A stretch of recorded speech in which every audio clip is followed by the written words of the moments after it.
Tu jures de rester sage, tu jures de rester forte, de rester avec l'image de Dieu qui a tort. Ce soir, le ventre vide, tu cacheras tes larmes, ta mère, ton amour, ton guide. Cette nuit jettera les armes. Tu chasses les anges qui passent, c'est la peur du silence. Cette nuit la vie t'a repris, la meilleure des amies. Une photo, un souvenir, une larme, un soupir de cette nuit qui s'achève. Elle te rejoint dans tes rêves.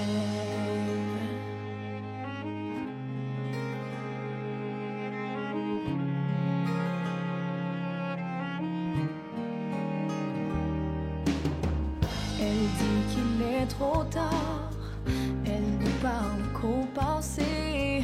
Son corps implore la mort, elle ne peut plus respirer. Tu lui as fermé les yeux, ton ventre s'est rempli de feu. La rage, la peine et l'amour ont régné aux alentours. Tu chasses les anges qui passent, c'est la peur du silence. Cette nuit la vie t'a repris, la meilleure des amies. Une photo, un souvenir, une larme, un soupir de cette nuit qui s'achève. Elle te rejoint dans tes rêves.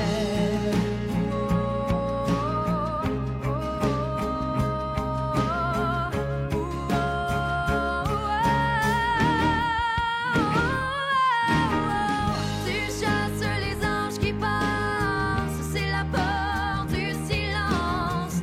Cette nuit la vie t'a repris, la meilleure des amies. Une photo, un souvenir, une larme, un soupir de cette nuit qui s'achève. Elle te rejoint dans tes rêves.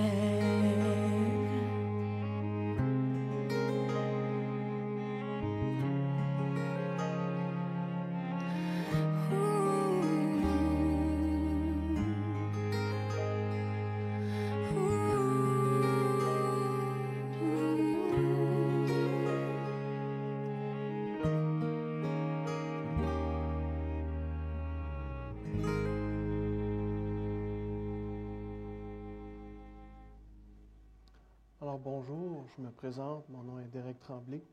Je suis le directeur ici au salon funéraire et aussi un officiant funéraire. Mais je vous avoue que je déteste, j'ai toujours détesté ce titre que l'on donne parce que je préfère dire un célébrant de la vie. Parce qu'ensemble, nous allons faire un hommage à la vie en l'honneur de Madeleine Beauregard. Pourquoi? Parce qu'elle a, entre autres, un beau regard. Et comme dit bien la chanson, un ange a passé. Elle n'est pas seule, elle est avec vous aujourd'hui. Alors, si ce n'est pas déjà fait, je vous inviterai peut-être à prendre vos téléphones cellulaires et peut-être les mettre en mode vibration ou les éteindre. Sinon, vous allez venir en avant et on va vous inviter à faire un témoignage. Vous ne voulez pas ça, hein? C'est bien correct. Alors, quand je parlais d'hommage à la vie, c'est parce qu'on va faire un bref retour sur la vie de Madeleine, sur son passé, qui elle était, un peu sur notre moment présent, nos émotions, et bien sûr, le futur. Qu'est-ce que l'avenir nous réserve? Mais juste avant de procéder, je vous invite, et sentez-vous bien à l'aise, vous pourriez enlever vos masques. Un, pour mieux respirer. Deux, vous avez un 2 mètres de distance par rapport à la personne en face de vous, et elle est de dos. Donc, sentez-vous bien à l'aise. Si vous sentez que vous avez des symptômes, gardez votre masque, s'il vous plaît. Alors, comme je disais, on va retourner dans le passé. Et quand on va dans le passé, on a besoin de témoins. Qu'est-ce qu'on a vu? Qu'est-ce qu'on sait exactement sur Madeleine dans lequel vous êtes déplacés aujourd'hui? Bien qu'on n'a pas le droit de rassemblement officiel, autre temps que des funérailles, malheureusement, bien, au moins, ça prend cette occasion-ci pour vous voir ensemble. Alors, afin de poursuivre, j'inviterai Catherine à venir à l'avant.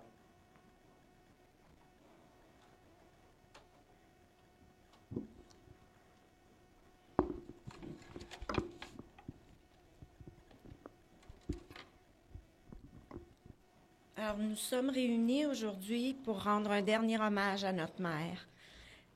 Maman était une femme simple, terre à terre, qui n'aimait pas le flafla.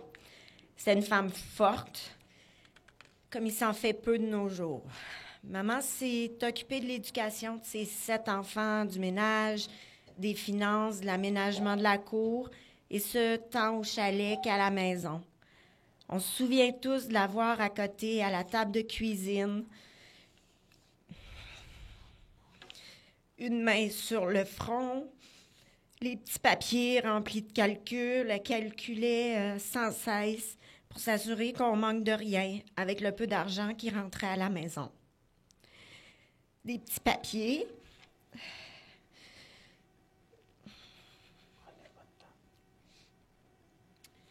Il y en a toujours eu, des listes d'épicerie, des émissions de télévision à pas manquer, des numéros de loterie, bref, grosse charge mentale. Maman était rarement malade, mais quand ça lui arrivait, elle le cachait bien. En forme ou pas, elle s'affairait à ce que la maisonnée roule bien. Lavage, cirage des planchers à 4 pattes, à toutes les semaines ou presque. Dessert maison, à chaque repas. Plusieurs plats différents au menu, même pour plaire à tous ses enfants, même les plus capricieux. On ne vise pas personne, Yvan. On se souvient de ses bonnes tartes, ses bonnes tourtières. Fallait être résiliente aussi pour passer l'été au chalet avec toute la gang, toute seule, une bonne partie de la journée. Pas de camp de vacances, pas de camp de jour ou autre moment de répit pour maman. Elle avait bien ses petits plaisirs qu'elle se payait en soirée, les téléromans qu'elle suivait religieusement, sa petite coupe de vin, sa petite bière le soir avec papa, accompagné du fameux Casino ou Philadelphia Velveeta pour papa. Un autre plaisir à l'époque, c'était les parties de cartes en famille. C'est pendant ces fameuses parties de 500 ou de canasta que nous l'avons vu rire de bon cœur. Des cartes, la famille, un brin d'alcool, maman devenait joyeuse et animée. Faut se le dire, en général, notre mère n'avait pas le sourire facile. C'était une femme avec des grandes valeurs qu'elle a d'ailleurs su nous inculquer. Les mots « je t'aime » ne sortaient pas souvent de sa bouche, mais malgré cela, elle a tout de même su nous le faire comprendre et nous le prouver tout au long de sa vie. Maman était juste et généreuse. Elle s'est toujours sacrifiée pour ses enfants. Si elle donnait à un, elle se faisait un devoir de donner l'équivalent aux autres.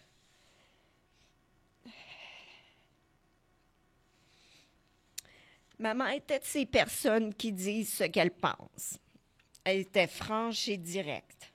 Elle ne ressentait pas le besoin d'utiliser la technique de la sandwich positif, négatif, positif pour faire passer un commentaire qui pourrait être mal reçu. C'était blanc dans les dents. On a tous un exemple qui nous vient en tête. T'as l'air plus vieille avec cette couleur de cheveux. Ta jupe te fait pas bien. T'as-tu engraissé? On peut dire qu'on savait ce qu'elle pensait. Un trait de son caractère qu'elle nous a transmis, c'est l'autonomie et l'indépendance. Maman avait horreur de demander de l'aide pour quoi que ce soit. Ce fut vrai jusqu'à la fin de sa vie. À l'hôpital, sans force et toute chétive, elle ne demandait jamais rien.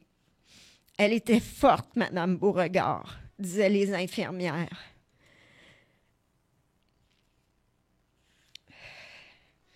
Notre mère a été une maman présente dans la vie de ses enfants, une grand-maman gâteau, et que dire de l'arrière-grand-maman, sinon qu'on ajoute une coche à la grand-mère qu'elle était. Cette femme va manquer à chacun de nous, sûrement de façon différente, et elle laisse un grand vide derrière elle. Tu as eu une vie bien remplie, maman.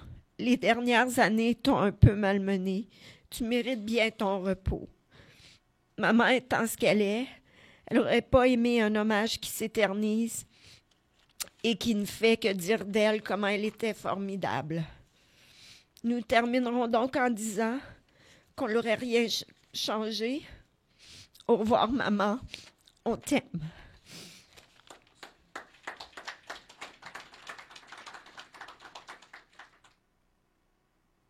Vous savez, des fois, ça prend du courage à parler en avant. Merci, Catherine. Quand on dit parler en avant, c'est parce que ce n'est pas fait pour tout le monde de parler en public, même si c'est des membres de la famille. Alors, merci. Est-ce qu'il y a d'autres personnes qui voudraient rajouter quelque chose auprès de Madeleine, à part de sa franchise, ce que j'ai retenu? Évidemment, chacun fait sa sorcière à sa façon. J'imagine qu'elle avait sa façon aussi. Il est difficile de répéter les mêmes recettes, n'est-ce pas? Alors, tout a été dit en résumé? Oui? Bon, mais c'est très bien. Et justement, elle a été une bonne maman pour ses 7 enfants, j'ai cru comprendre, que je retiens. Alors, on pourrait écouter la prochaine chanson de Linda Lemay, « Une mère ».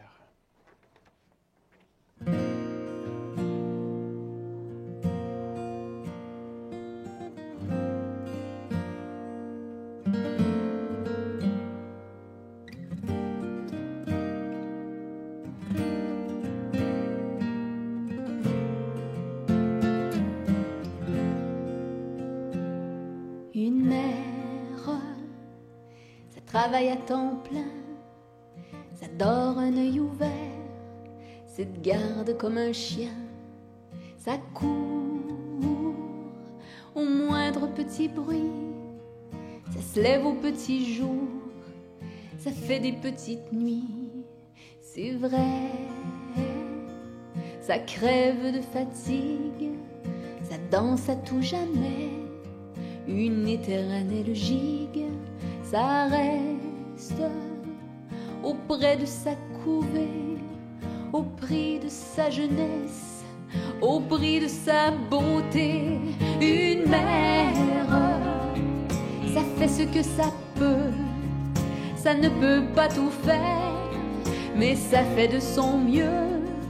Une mère, ça calme des chamailles, ça peigne d'autres cheveux que sa propre broussaille. Une mère, c'est plus comme les autres filles, ça oublie d'être fière, ça vit pour sa famille.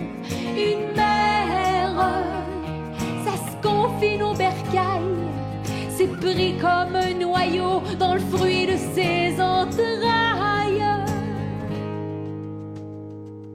Une mère, c'est là que ça nous protège, avec les yeux pleins d'eau, les cheveux pleins de neige. Une mère, à un moment ça se courbe, ça grince quand ça se penche, ça n'en peut plus d'être lourde, ça tombe, ça se brise une hanche, puis rapidement ça sombre, c'est son dernier dimanche. Ça pleure et ça fond à vue d'œil, ça atteint la maigreur des plus petits cercueils. Oh bien sûr, ça veut revoir ensemble toute sa progéniture entassée dans sa chambre, et ça fait semblant d'être encore forte jusqu'à ce que son cadet ait bien fermé la porte. Et lorsque toute seule ça se retrouve, ça attend dignement que le firmament s'entr'ouvre, et puis là ça se donne le droit de fermer pour une fois les deux yeux à la fois.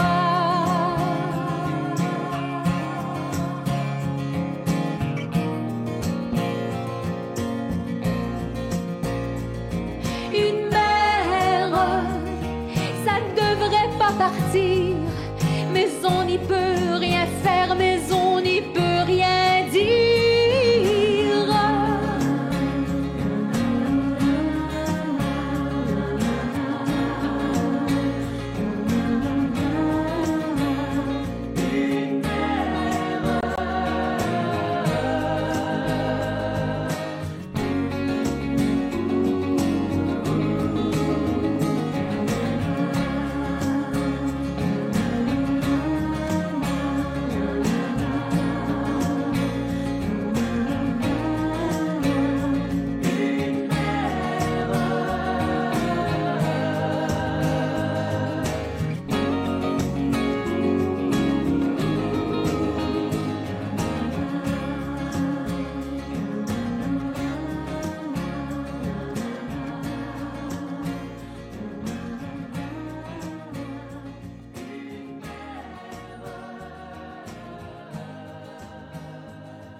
je ne sais pas pour vous, mais ce que j'ai entendu de la chanson et ce que Catherine nous a raconté, on dirait que la chanson était dédiée pour elle. Me trompes-tu? Ou c'est moi qui n'ai pas écouté comme faux le témoignage ou la chanson? Maintenant, on va parler du moment présent. Les psychologues et les psychiatres ont souvent parlé pendant plus d'une quarantaine d'années qu'il y a des étapes du deuil. Il y a des émotions qu'on passe un peu comme pas la roulette russe, c'est pas ça que je veux dire, mais les montagnes russes, pardon. On passe sous toutes sortes de vagues. Mais souvent, ce qu'on n'arrive pas à dire par les psychologues, c'est que ce n'est pas tout le monde qui vit les mêmes émotions, au même moment, de la même intensité et encore bien moins de la durée. Donc, chacun va vivre les émotions d'une manière ou d'une autre, donc différentes. C'est de là de ne pas juger, de donner le commentaire négatif. Ben oui, on devrait arrêter de pleurer ou comment ça se fait que tu ne pleures pas. Vous voyez? Il n'y a pas de jugement normalement on devrait faire. Et quand on a entendu la chanson tantôt de justement Une mère, est-ce qu'il y en a ici qui ont eu la chair de poule? Quand je dis chair de poule, là, c'est le poil qui lève, là, ceux qui en ont encore, là, n'est-ce pas? Oui? Ça vous dit quelque chose? Bon, sûrement que, peut-être vous en souvenez pas, mais il y a eu d'autres moments dans votre vie, ou dans notre vie, bien sûr, on a eu la chair de poule.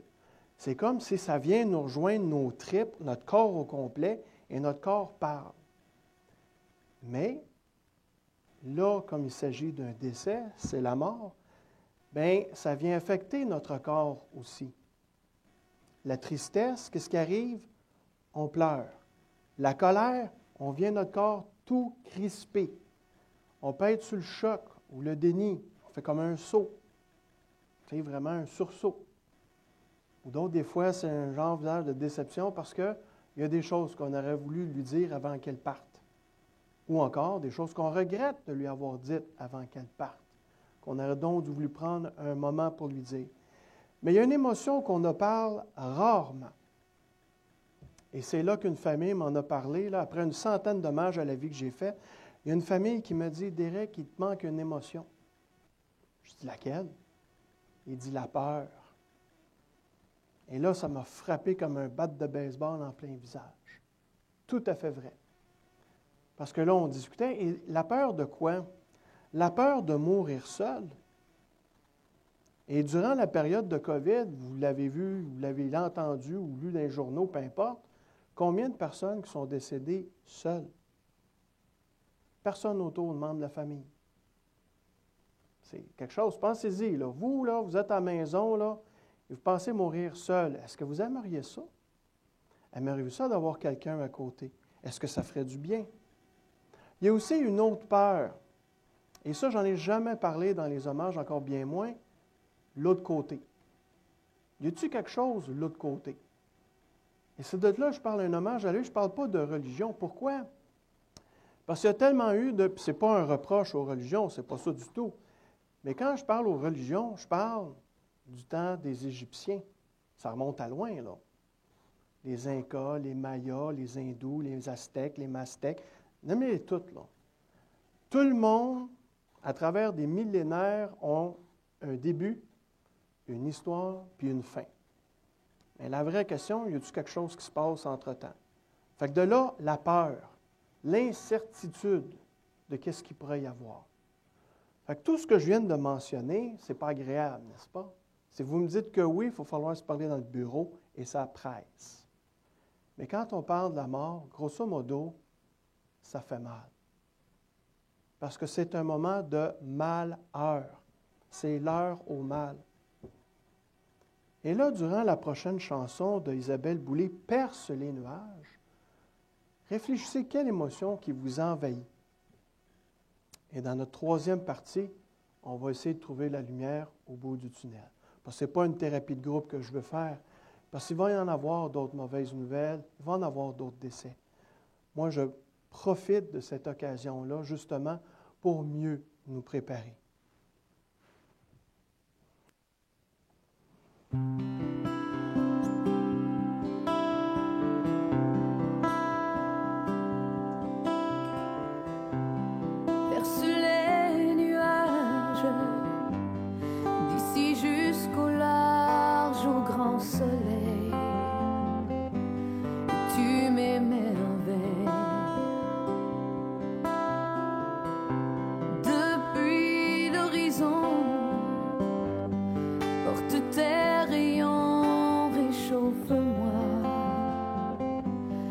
j'en ai besoin.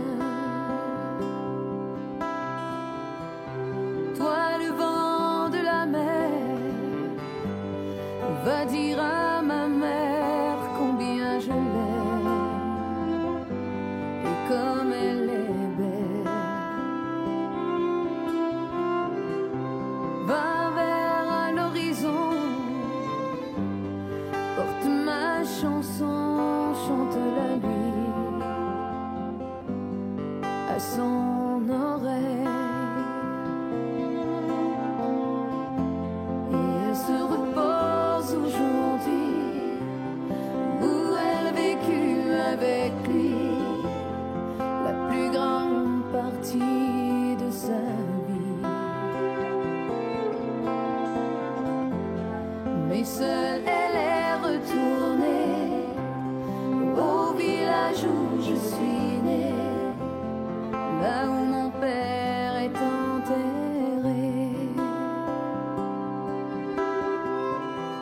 Étoile de la nuit, dis-lui bien ceci, qu'on est toujours auprès de lui et qu'il est en nos cœurs comme une lueur qui brillera toute la vie. Et elle se repose aujourd'hui où elle vécut avec lui la plus grande partie de sa vie. Mais seule elle est retournée au village où je suis née, là où mon père est enterré. Mais seule elle est retournée au village où je suis née, là où mon père est enterré.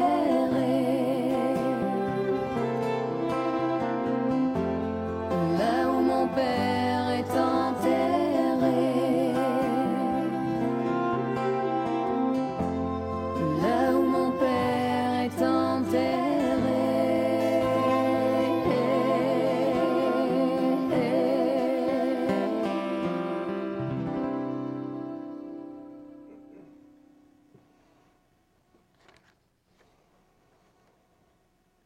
Alors, le futur. Qu'est-ce qui nous réserve le futur? Si je le savais, je vous le dirais. Mais je ne le sais pas. Mais lorsqu'on parle, quand je vous ai parlé tantôt des émotions négatives, les psychologues aussi vont nous parler d'une étape pour une certaine libération, c'est l'acceptation.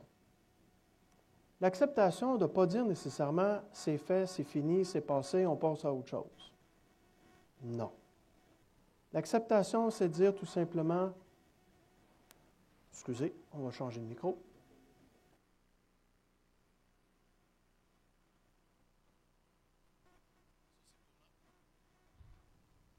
Ça, c'est pour l'enregistrement. En principe, on va essayer d'enregistrer justement la vidéo, qu'on puisse la mettre sur YouTube. Comme ça, on pourra la retransférer par courriel. Comme ça, si les gens n'ont pas eu l'occasion d'assister au service, ils vont pouvoir l'écouter à partir de leur ordinateur ou téléphone, en souhaitant bien sûr que ça fonctionne. La technologie aujourd'hui. Je ferme la parenthèse. Donc, comme je disais, l'acceptation, c'est de dire, dans le fond, c'est de faire la paix. C'est d'avoir un petit clin d'œil sur le passé. C'est dire que la relation physique qu'on avait, maintenant, va devenir plus une relation spirituelle. Une relation soit dans la mémoire, dans nos souvenirs. Et, comme je mentionnais tantôt, ce n'est pas un reproche que je fais à toutes les religions de l'humanité depuis le début de l'existence de l'humanité, au contraire. Mais dans mes hommages, je crois à une chose, et la certitude, c'est le moment présent. Et je dis un petit peu à la blague à chaque fois, qui ici a pris son café à matin? Ou votre thé ou votre chocolat chaud?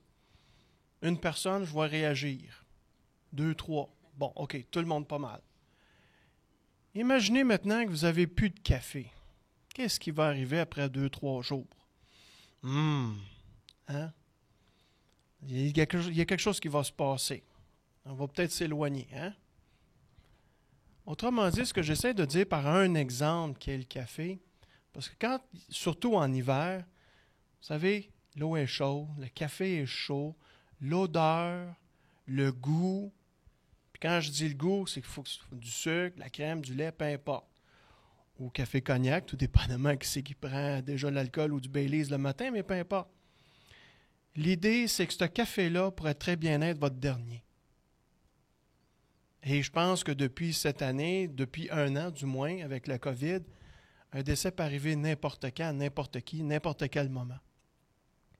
Que ce soit votre café ou la personne à côté de vous que vous aimez, ou votre chat ou votre chien, dites-vous, hey, c'est peut-être la dernière fois. Donc, l'approche qu'on va avoir avec l'environnement autour de nous ou les gens autour de nous, ce ne sera plus du acquis. On va peut-être le savourer, ce moment-là.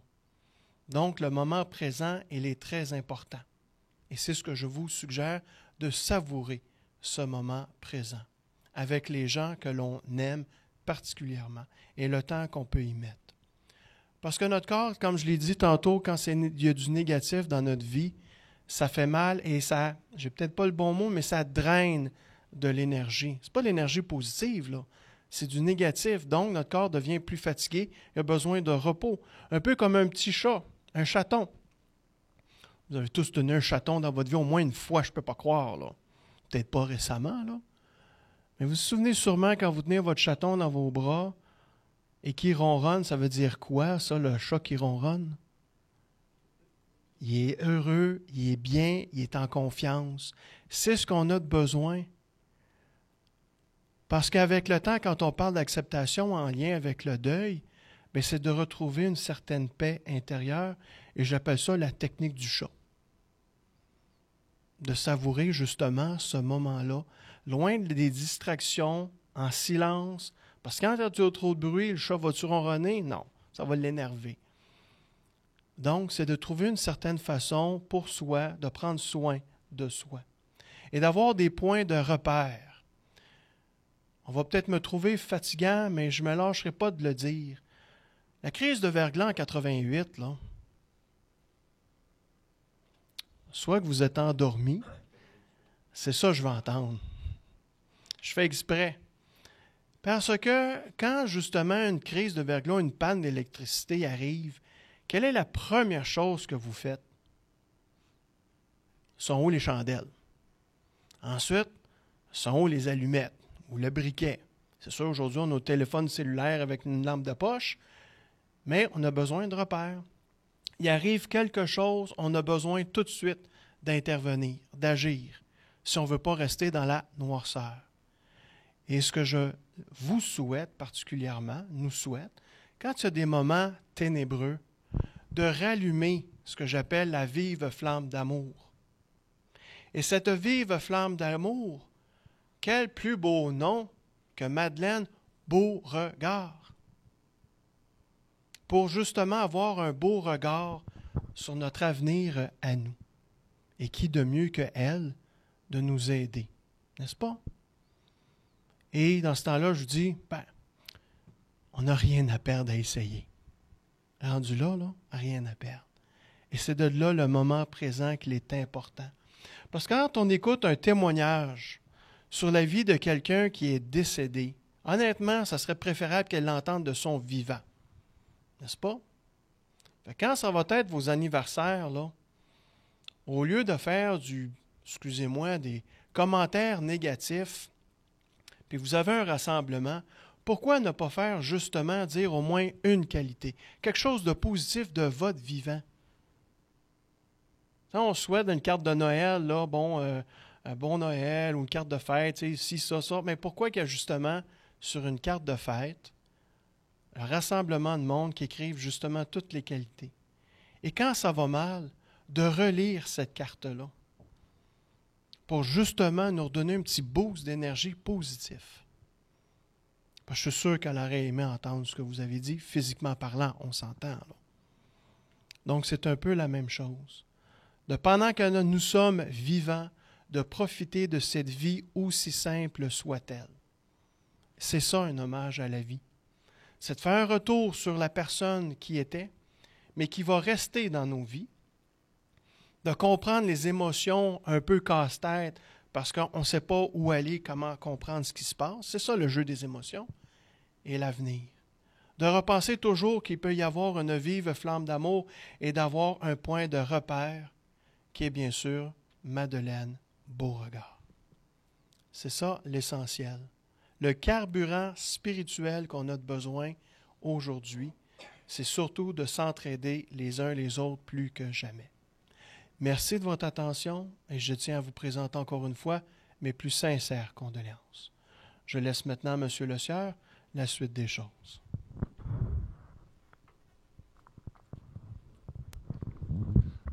Alors, je voudrais en profiter pour remercier Derek pour ses belles paroles. Dans quelques instants, nous allons nous diriger au columbarium, ici pour déposer l'urne. C'est ça. Donc, c'est sûr que la pièce ne peut pas vous permettre d'entrer tous à l'intérieur. Donc, je vous dirais même de la place peut-être pour 2 coupes pour la mise. Mais par la suite, qu'est-ce que vous pouvez faire? C'est rester dans le hall d'entrée. Et par la suite, vous pourrez venir à tour de rôle voir l'emplacement, l'urne à l'intérieur de l'emplacement. Dans d'autres circonstances, on aurait pu tous entrer, coller, mais là, ça va être difficile là, dans ce contexte-ci. Alors, et par la suite, la cérémonie va se terminer ainsi et on vous demande d'être prudent au retour à la maison par la suite. Merci encore à tous. Il va y avoir un champ de sortie et on va se diriger tranquillement au columbarium sur ce champ-là.